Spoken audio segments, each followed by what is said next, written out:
We got just the right audience and just the right time. All right, sir.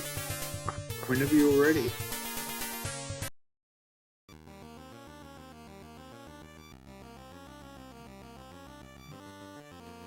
Good evening, Speed Gaming. My name is Tempest Mask 1000. You heard me maybe a few runs ago doing a couple of Mega Man games, but it is my privileged honor to be commentating for you all tonight. A very special rendition of the classic that started it all for one Konami franchise brought to MS-DOS. We call it Castlevania.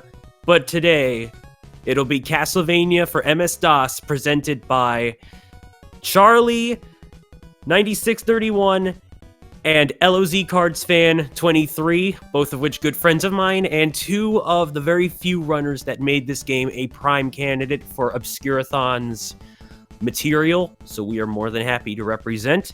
Now, as per standard speed gaming race rules, both of our runners are currently muted, so once we get this race started, they are currently able to hear me, so I will be the one to count them down, and they will get this run started. And once we get this run started, we will be having them brought on over so that they will not be able to hear me from then, and it'll be gameplay from that point on. So, gentlemen, get yourselves ready, and we will begin in 5, 4, 3, 2, 1, go!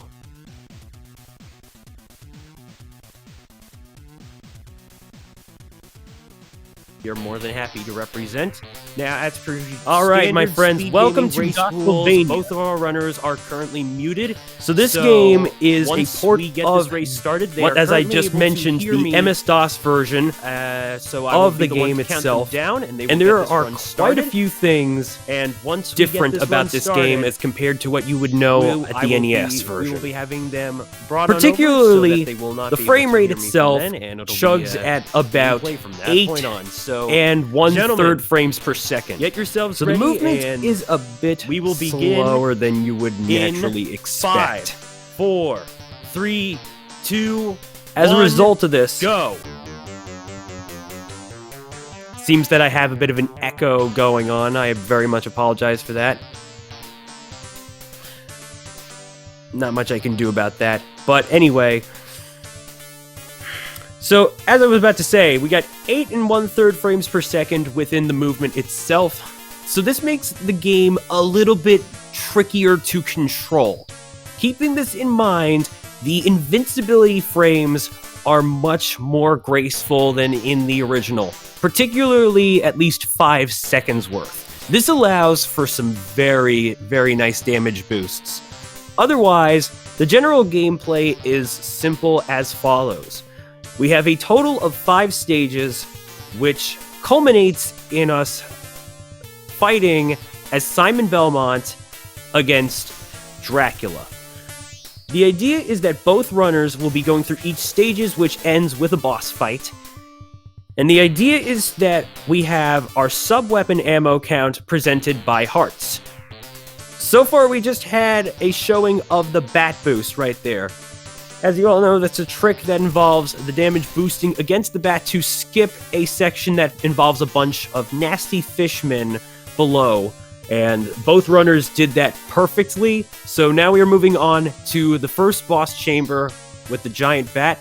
And keep in mind that this will be the only level where that both runners will make use of the holy water. As some of you have seen in Castlevania runs, the holy water is capable of stun-locking enemies, but here, not so much. It's taken a bit of a nerf so that things aren't as reliable, meaning that from here on out, both LOZ and Charlie will be trying to use the Holy Cross, or as some of you may refer to as the Boomerang from here on out.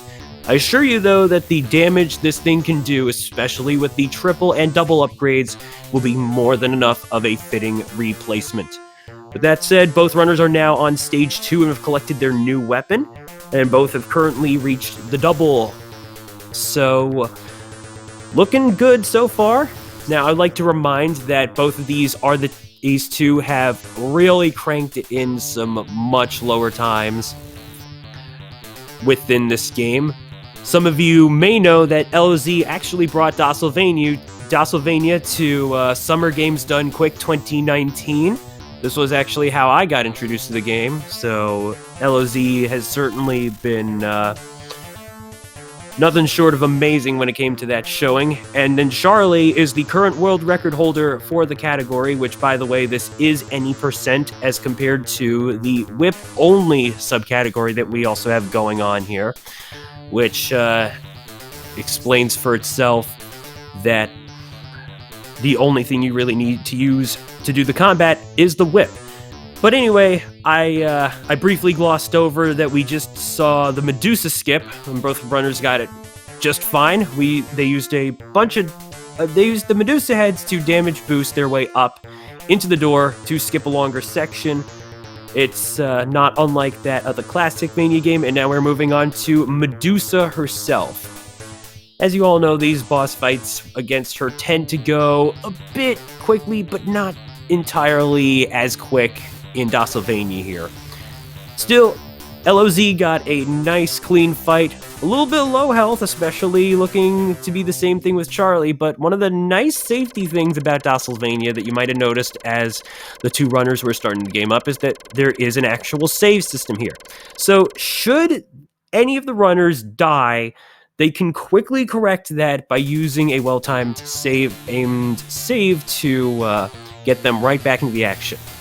Stage 3 is what we're coming up to now, and most casual gamers within the original Castlevania will know this to be a very difficult stage, but in Castlevania, it's actually a far cry in that difficulty. So, one thing we do want to be careful, though, is that there is a potential soft lock, because sprite limit is still very much a thing. This is something we're going to want to keep in mind coming up with some of the later bosses, though. Particularly with Frankenstein's creature and the Grim Reaper.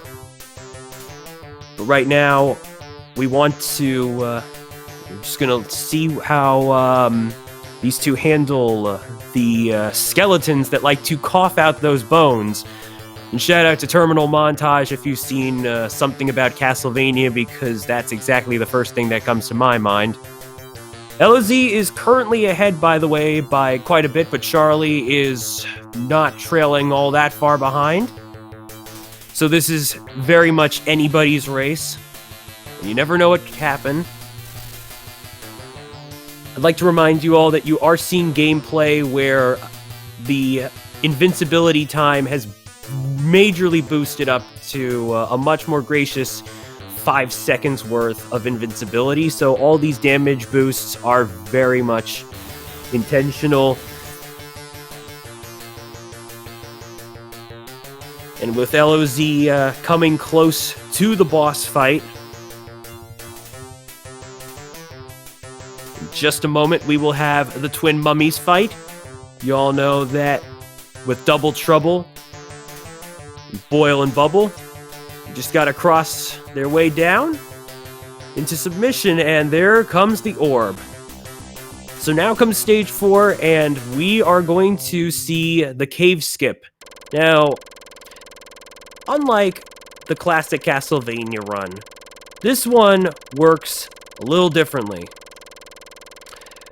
First, they have to perform a frame-perfect trick that will enable despawning the fishman to make this much easier. And then, they'll have to kill a bat on a certain pixel, which is also frame-perfect. This gives the runners a 2-frame window to make the boost instead of just 1. That means they have to delay a couple of frames when the boosting bat appears. So, in essence, it's similar to the NES skip, but the tech is different. This was not necessarily something that was present within the run before, but LOZ's getting it, and we just saw Charlie get it as well. Nicely done. So now all they need to do is just get to the rest of the way up, try to avoid the flea men being dropped in by the birds, and then coming up will be, very soon, the Frankenstein and Igor fight. By the way, you might notice that the game's soundtrack, when it repeats on a full song cycle will start to get a little bit out of sync with some of the melody tracks. If you are indeed hearing this is completely normal, and unfortunately there's not really much we can do about that. But what we can do is try to avoid the game soft locking us due to what is called no orb, as I'm sure y'all from the Studio LOZ community would come to know it as. So, softlock is possible if too many sprites are on the screen after the boss dies, and the orb will not show up as a result of it. So, taking out the candles, if they can, before that fight occurs, is very essential to avoid no orb. Let's see what happens. LOZ has currently reached the boss fight, with Frank's creature and Igor jumping around. Y'all know this fight has taken up so many lives, but here they are down. We got an orb, and LOZ is on his way to the next level.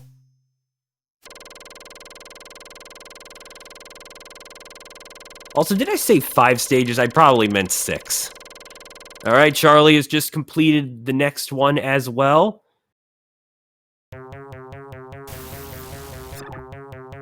Alright, so, in a similar vein, we are going to want to make sure that there are not too many sprites overloading the screen once we get to the Grim Reaper, or as we all just refer to him as Death, in order to ensure that the orb safely appears.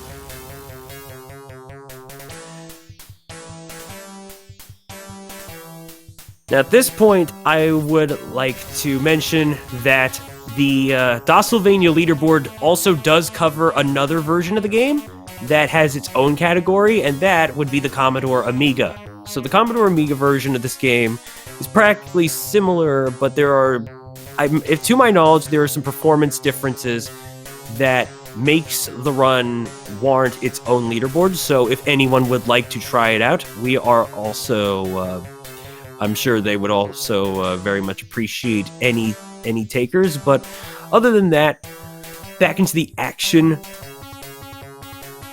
So those Axe Knights, you all may have played, those who've played Castlevania, you all know how those guys tend to be annoying, and well, that could still very well be the case, because in this stage, before the boss fight, is the infamous hallway.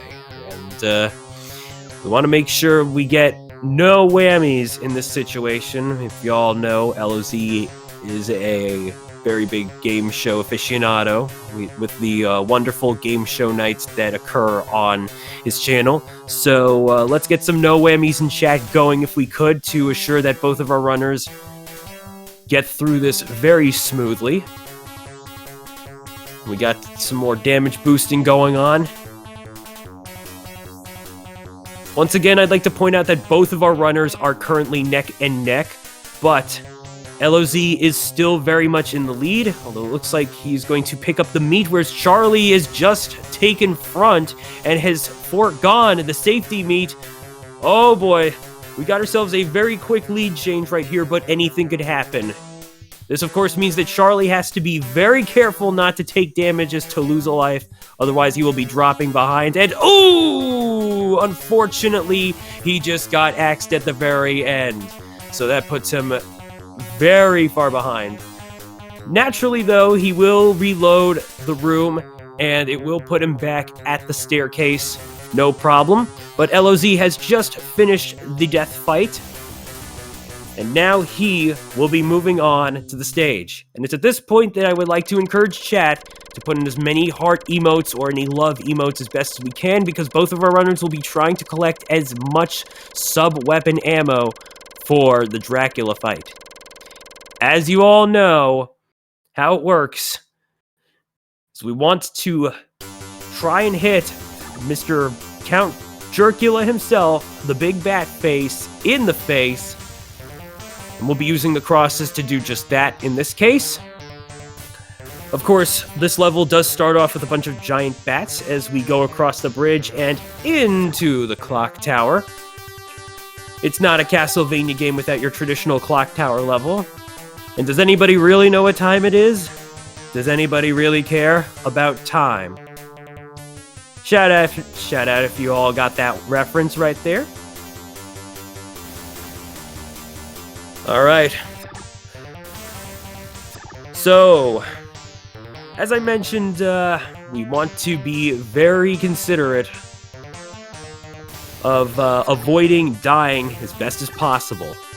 That save system can very well come in handy with running this game, but if that were not possible, then both runners would not only lose the sub-weapon, but also the ability to double up, and it looks like Charlie did have to reload once again, which gives LOZ an even further lead. We're coming up to, I guess we'll call him in this case Count Chocula. So the fight will be coming up, and I do believe LOZ has more than enough ammo to make this work. Let's see what we got here, though. Of course, he wants to avoid that holy water that just dropped. And now, once he reappears, we have the Cookie Monster fight coming right up. And it will be time on the final orb grab, so let's get ready. Shout out to the glitched pixel of health right there.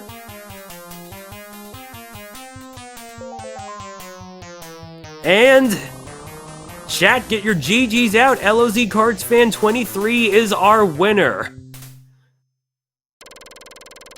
Charlie is not far behind, though. He too has entered phase 2. Has just defeated Dracula. Down goes the bat face, and that is time. Congratulations to both of our runners. That was a very nice race. And what a fitting game for Obscurathon indeed. Hang tight, everyone, because I will be bringing back our runners for a post-run interview in just a second. In the meantime, enjoy the credits and be on the lookout for one little detail that changes between the credits here as compared to the NES version. See if you can spot the difference. In the meantime, let's get Charlie and LOZ right away.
Gentlemen, you may unmute.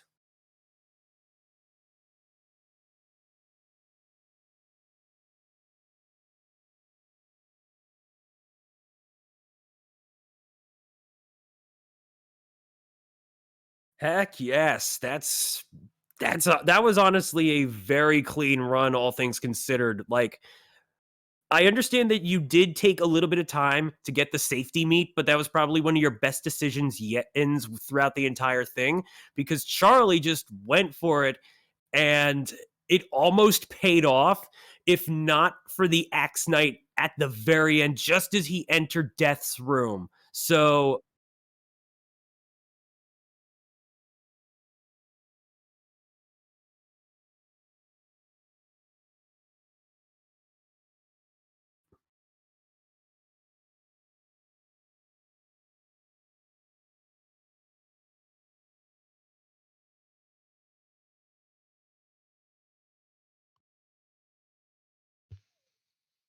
Charlie, that was a pretty dang good run. I'm sorry that you had to do a couple of reloads there, but still, as the world record holder to this category, I'd say you certainly put on a great performance. What do you have to say for yourself? Yeah, there were just a couple of mistakes I could not have just done there, because I could have just ducked on the last act instead of just go ahead and try to time and whip them. If I were to actually whip, if I were to actually like duck at those acts, then I would have been survived. Hang on. I think chat might be not hearing you guys. Are your mics unmuted in OBS? Oh, They are oh, now. okay, Oh, so okay. that's why Now, they couldn't hear us. There we oh, go. okay. All right. Yes, I didn't realize that we still had to unmute on OBS. Okay, now we should be good to go. Let's start. Can we start the interview over? Yes, we can. So, Okay. LOZ, as you were saying just a moment ago, you smashed your marathon PB by quite a bit right there, and that was a very clean, impressive run for sure. And you also managed to do that safety meet decision right there, which ended up paying off in spades because Charlie, as I mentioned, did happen to get horrible luck with the Axe Knight. And just as he was entering Death's Chamber. Oh So, man, yeah. Like I said, I mean, the stage 5, those Axe Knights, I mean, we put in thousands and thousands of attempts, and that stage can either make you or break you. I mean, Charlie must have had pretty good health to take that chance, but coming in, I knew what my strategy was going to be on that stage. I mean, I know it's a race, but it's also a marathon run as well. If I was to take no hits from the Axe Knights, I was going to kill the Bone Pillar and not grab the meat. I took the one hit right before the end of 14, so I decided to do the boost on the Bone Pillar, grab the meat, and I did get trolled by the sides. I got a bad scythe pattern, so I had to abandon the normal quick kill that I had to do, and I had to play it safe myself. But, and then the Dracula fight, well, I screwed up the first cycle, but I made up for it by getting a 4-cycle cookie. I didn't even notice that you screwed up the first cycle. It seemed pretty good to me. Where exactly did things fall out of order? I jumped forward. You have to jump straight up when you do the start of that fight, and I jumped forward, Right. so that kind of messed up. I still could have saved myself and recovered, but I jumped one frame too late. That makes sense. And as for you, Charlie, I think that despite that horrible look at the very end of the hallway, you definitely put on a good show, especially as one who currently holds the world record to the any percent category. What do you have to say for yourself? I can say that it actually pretty good to get like a sub 14 in a marathon like this, and yeah, there is the time I got was shown on the screen right now for you guys, and I'm pretty happy about it. Other than that unnecessary death fight, Yeah, unnecessary left before the death fight. Yeah, the old marathon luck there, Charlie. Yeah, my time was precisely 9 seconds. I got the lead time. I had 13:37:39. So the fact that we both sub 14 in a marathon for the first time ever, I mean, you should be proud of yourself, Charlie. I mean, I am very proud of you. You've come a long way. I mean, to get a 13:14 world record and still only be within 9 seconds of me despite what happened on stage 5. I mean, impressive skills. The thing I was scared about, Tempest, was the cave skip because I was struggling with it in practice. I was thinking, oh my gosh, if I don't get this, Charlie's going to destroy me, but thankfully I got it. Oh yeah, no. Both of you got that flawlessly from the looks of it. I was able to mention the logistics of that one. I don't think I had the full mention of the bat boost though. So if one of you could explain what made that one a little bit different compared to the standard Castlevania affair. Oh, sure, absolutely. So the first thing you have to do there, Tempest, is we want to despawn the Fishman. It was a discovery I made right before SGDQ 2019. If you stand in a certain spot and jump at a certain frame, you despawn the Fishman. And that's very important because if you can't despawn the Fishman, stage 10, that cave is a nightmare. I mean, because the fishmen spawn in random places. You never know where they're going to spawn, and it's easy to take a death or lose a lot of time. So that's the first part. The second part is we have to whip the bat on a precise frame. We have to be at like in between a couple of tiles, and we have to be on that exact frame. If not, it makes the final part of it very difficult. It gives us less room for error. We have more room for error if we get it exactly there. Then when we get to the top, we have to wait a couple of frames. We do the boost, and then as Simon's foot hits that cave, we have to jump, and then that is frame perfect. If we mistime that, we fall to our death. It's a very difficult trick. I personally think it's easier than the NES versions one, but then again, that's just me.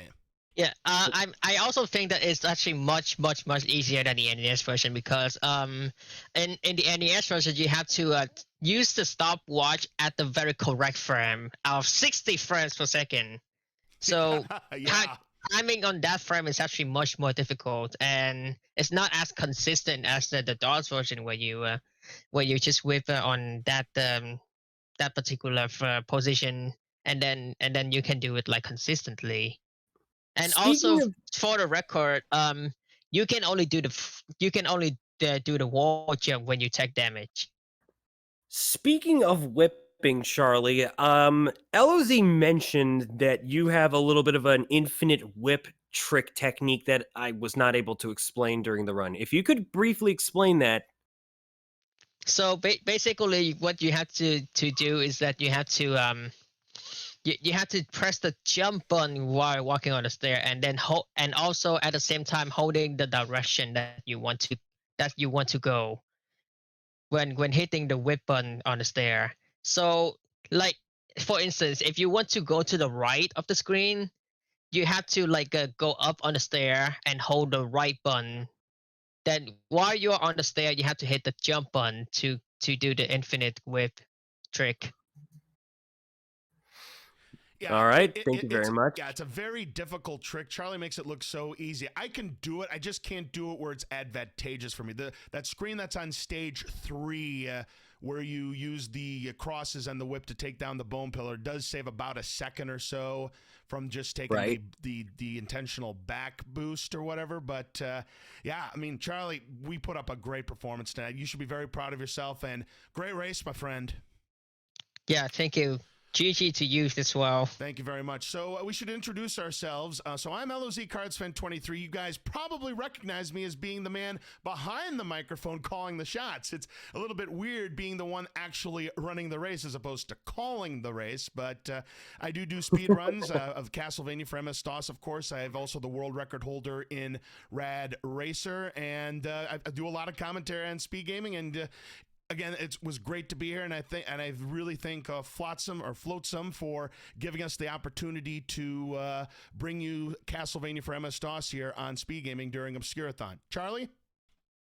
My name is Charlie9631, and I'm currently the world record holder of Castlevania on MS-DOS, and also of various other games on the NES system. And I'll say I'm bad at video games. Hey, so am I. Well, Tempest, thank you so very much for the commentary on this race. It was a lot of fun. Thank you very much for inviting me, both of you, and I look forward to hopefully doing it again in the future. And also, thank you all for giving me a chance to end my little birthday with a bang, because a little vampire slaying. Now that's how you close off your annual day. Absolutely. Happy birthday to you there, Tempest. Thanks, man. I hope you enjoyed it, my friend. I absolutely did. And the fun will continue tomorrow for me too. And I hope it will certainly do it for you all as well, because with Obscurathon, we still got quite a few games to go within the schedule. My friends, please, I highly implore you to follow these two runners. They are great people, they have great communities, and I assure you, fun will be had. If you'd like to follow them, just go ahead and search up their links. Their names, as you see them right there, are indeed their Twitch channels. As for me, I am Tempest Mask 1000. We all appreciate being able to be here. And if you'd like to see these two race again, they will be showing it off. They will be showing off Castlevania at Mid-Spring Speed Fling in April. So, and you just might see them do whip only. That all depends on certain circumstances. But until then, that was the Castlevania Any Percent race. And until next time, my friends, for lozcardsfan23 and Charlie9631, we all wish you a wonderful evening. Ciao, amici.